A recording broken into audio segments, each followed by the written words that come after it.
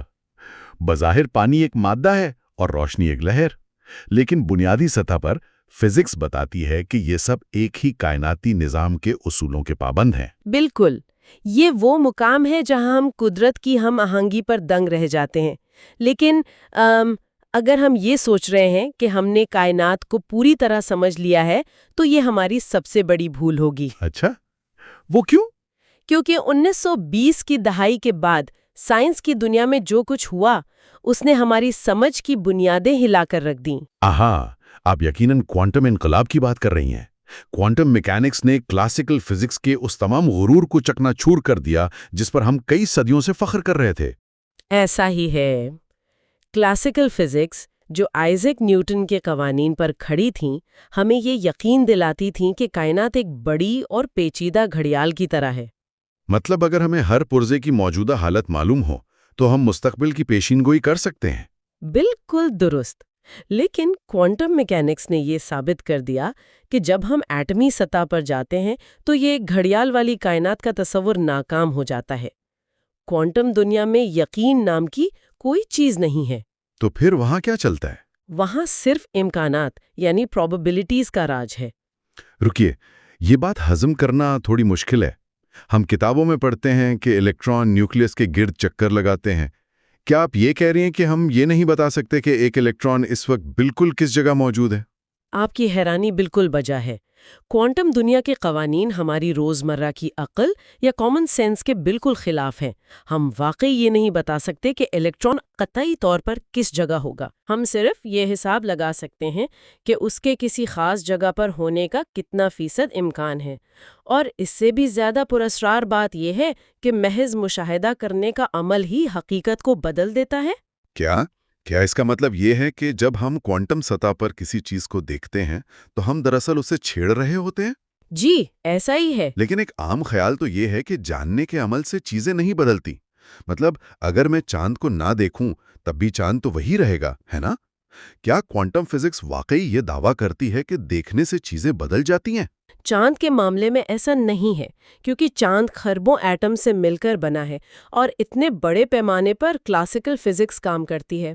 اچھا، تو فرق سکیل کا ہے۔ بالکل، لیکن جب ہم صرف ایک الیکٹران کی بات کرتے ہیں تو صورتحال بدل جاتی ہے۔ کتاب اسے بڑی صراحت سے بیان کرتی ہے۔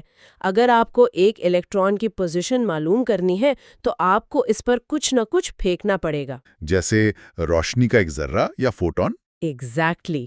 لیکن روشنی کا وہ ذرہ جیسے ہی الیکٹران سے ٹکرائے گا وہ اس الیکٹران کی رفتار اور سمت کو بدل دے گا۔ مطلب ہم ایک ہی وقت میں کسی ذرے کی جگہ اور اس کی رفتار دونوں کو مکمل درستی کے ساتھ نہیں جان سکتے۔ جی، جاننے کا عمل یعنی پیمائش کا طریقہ بذات خود اس چیز کو تبدیل کر دیتا ہے جسے ہم جاننے کی کوشش کر رہے ہیں۔ تو ان سب باتوں کا اصل مطلب کیا نکلتا ہے؟ کیا قدرت نے ایک پردہ گرا رکھا ہے کہ ہم ایک خاص حد سے زیادہ باریکی میں اس کے راز نہیں جان سکتے؟ ہم اسے قدرت کی ایک بنیادی حد کہہ سکتے ہیں، لیکن ان تمام پیچیدگیوں کے باوجود فزکس نے ہمیں وہ 4 بنیادی قوتیں دی ہیں جن پر اس ساری کائنات کی عمارت کھڑی ہے، اور فائنمن کے اس باب کا یہ ایک انتہائی اہم حصہ ہے۔ جی، اور یہ 4 قوتیں کون سی ہیں؟ یہ ہے کشش ثقل یعنی گریویٹیشنل فورس، برقی مقناطیسی قوت یعنی الیکٹرو میگنیٹک فورس، مضبوط نیوکلیائی قوت یعنی اسٹرانگ نیوکلیئر فورس، اور کمزور نیوکلیئر قوت یا ویک نیوکلیئر فورس۔ کشش ثقل کو تو ہم سب محسوس کرتے ہیں، یہ ہمیں زمین پر ٹکائے رکھتی ہے، اور برقی مقناطیسی قوت ہمارے بلب روشن کرتی ہے اور موبائل فونز چلاتی ہے۔ بالکل۔ لیکن میں نے اس کتاب میں ایک حیران کن چیز پڑھی۔ کشش ثقل اور برقی قوت کے درمیان کا جو فرق ہے وہ ناقابل تصور حد تک بڑا ہے۔ یہ فزکس کے سب سے بڑے رازوں میں سے ایک ہے۔ اگر ہم کشش ثقل اور برقی قوت کا موازنہ کریں تو ان کا تناسب 1 اور 4.17 ضرب 10 کی طاقت 42 کا بنتا ہے۔ 1 اور 10 کی طاقت 42؟ یعنی ایک کے بعد 42 صفر؟ ارے باپ رے! جی ہاں، یہ بہت بڑا نمبر ہے۔ یہ تعداد تو شاید کائنات میں موجود تمام ستاروں کی کل تعداد سے بھی بہت زیادہ ہے۔ مجھے یہ بات سمجھنے میں مدد کرے، اگر برقی مقناطیسی قوت کشش ثقل سے اتنی بے تحاشا گنا زیادہ طاقتور ہے تو ہمیں اپنی روزمرہ کی زندگی میں ایسا محسوس کیوں نہیں ہوتا؟ یہ ایک بہت منطقی سوال ہے۔ مطلب اگر میں چھلانگ لگاؤں تو زمین تو مجھے فوراً واپس کھینچ لیتی ہے یا کینسل کر دیتے ہیں۔ اچھا، جس کی وجہ سے عمومی طور پر چیزیں نیوٹرل رہتی ہیں۔ بالکل، لیکن کشش ثقل ہمیشہ صرف کھینچتی ہے، یہ کبھی دھکیلتی یا کینسل نہیں ہوتی۔ اس لیے پوری کی پوری زمین کا مادہ مل کر آپ پر کشش ثقل لگا رہا ہوتا ہے، جو کہ مجموعی طور پر ایک بڑی قوت بن جاتی ہے۔ تو یہ کیومولیٹو ایفیکٹ ہے۔ جی، لیکن اگر آپ ایک الیکٹران اور ایک پروٹون کی بات کریں تو ان کے درمیان کشش ثقل برقی قوت کے مقابلے میں بالکل نہ ہونے کے برابر ہے۔ کیا بات ہے! اور باقی دو قوتیں، یعنی مضبوط اور کمزور نیوکلیائی قوتیں، وہ کہاں کام آتی ہیں؟ مضبوط نیوکلیائی قوت کائنات کا سب سے طاقتور گوند یا سمجھیں کہ سپر گلو ہے، جو ایٹم کے نیوکلیس کو جوڑے رکھتا ہے۔ ایگزیکٹلی، ہم جانتے ہیں کہ ایک جیسے چارجز ایک دوسرے کو دھکیلتے ہیں۔ ایٹم کے مرکز میں بہت سارے پروٹونز ایک ساتھ قید ہوتے ہیں جن سب پر مثبت چارج ہوتا ہے، تو اصولاً تو انہیں ایک دوسرے کو اتنی زور سے دھکیلنا چاہیے کہ نیوکلیس دھماکے سے پھٹ جائے۔ بالکل، لیکن وہ مضبوط نیوکلیائی قوت ہی ہے جو برقی قوت سے بھی زیادہ طاقتور ہے، اور وہ ان پروٹونز کو زبردستی ایک ساتھ باندھ کر رکھتی ہے۔ اگر یہ قوت نہ ہوتی تو کائنات میں کوئی ایٹم وجود ہی نہیں رکھ سکتا تھا۔ اور کمزور نیوکلیائی قوت؟ وہ ایٹمک تابکاری یعنی ریڈیو ایکٹیو ڈیکے کی ذمہ دار ہے، جس کی بدولت سورج جیسا ستارہ روشنی اور حرارت پیدا کرتا ہے۔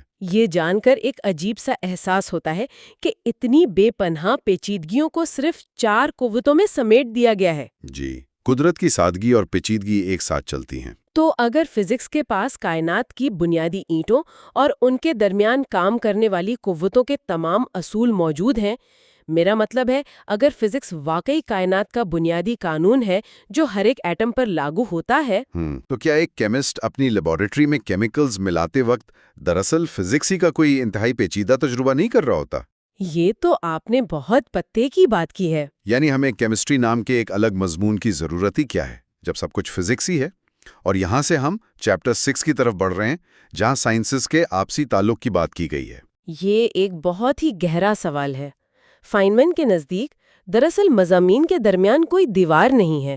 فزکس یقیناً تمام سائنسز کی بنیادی سائنس ہے۔ تو پھر کیمسٹری الگ کیوں ہے؟ اصولاً تو کیمیکل ریاکشنز کے پیچھے کوانٹم میکینکس اور برقی مغناطیسی قوت کے ہی قوانین کار فرما ہیں۔ لیکن جب ہم کیمسٹری کو محض فزکس سمجھ کر حل کرنے کی کوشش کرتے ہیں تو مسئلہ اصولوں کا نہیں بلکہ کمپلیکسٹی کا آ جاتا ہے۔ پیچیدگی کا؟ اس سے آپ کی مراد یہ ہے کہ ایٹمز کی تعداد بہت زیادہ ہو جاتی ہے؟ بالکل، اسے اس طرح سمجھا جا سکتا ہے کہ فرض کریں آپ ایک اکیلے شخص کے رویے کا مطالعہ کر رہے ہیں۔ آپ جان سکتے ہیں کہ وہ کس وقت اٹھے گا اور کہاں جائے گا۔ صحیح۔ لیکن اگر آپ 1 کروڑ لوگوں سے بھرے ہوئے شہر کی بات کریں تو کیا آپ ہر ایک فرد کی ہر حرکت کا الگ الگ حساب لگا سکتے ہیں؟ نہیں ہے، یہ تو کسی سپر کمپیوٹر کے لیے بھی ناممکن ہوگا۔ ایگزیکٹلی، آپ کو پھر ٹریفک کے بہاؤ، ہجوم کی نفسیات اور معیشت جیسے بڑے پیمانے کے اصول بنانے پڑیں گے۔ کیمسٹری میں بھی یہی ہوتا ہے۔ تو جب چند ایٹمز سے بات آگے بڑھ کر ایک گلاس پانی میں موجود اربوں کھربوں ایٹمز تک پہنچتی ہے تو فزکس کی مساواتیں براہ راست حساب لگانے کے لیے ناکافی ہو جاتی ہیں۔ جی ہاں، تو اسی پیچیدگی سے نمٹنے کے لیے ہم کیمسٹری کا سہارا لیتے ہیں، جہاں ہم ایٹمز کے اس وشال ہجوم کے مجموعی رویے کو سمجھتے ہیں۔ اور کتاب میں اس کے لیے شماریاتی میکانیات یعنی اسٹیٹسٹیکل میکینکس کا ذکر کیا گیا ہے نا؟ درست، شماریاتی میکینکس فزکس کا وہ ہتھیار ہے جو کیمسٹری کو ممکن بناتا ہے۔ اس کے ذریعے ہم کروڑوں مالیکیولز کی اوسط رفتار اور ان کے آپس میں ٹکرانے کے امکانات کا حساب لگاتے ہیں۔ یہی ہمیں بتاتا ہے کہ کوئی محلول کتنا گرم ہوگا یا کوئی گیس کتنا دباؤ ڈالے گی۔ صحیح،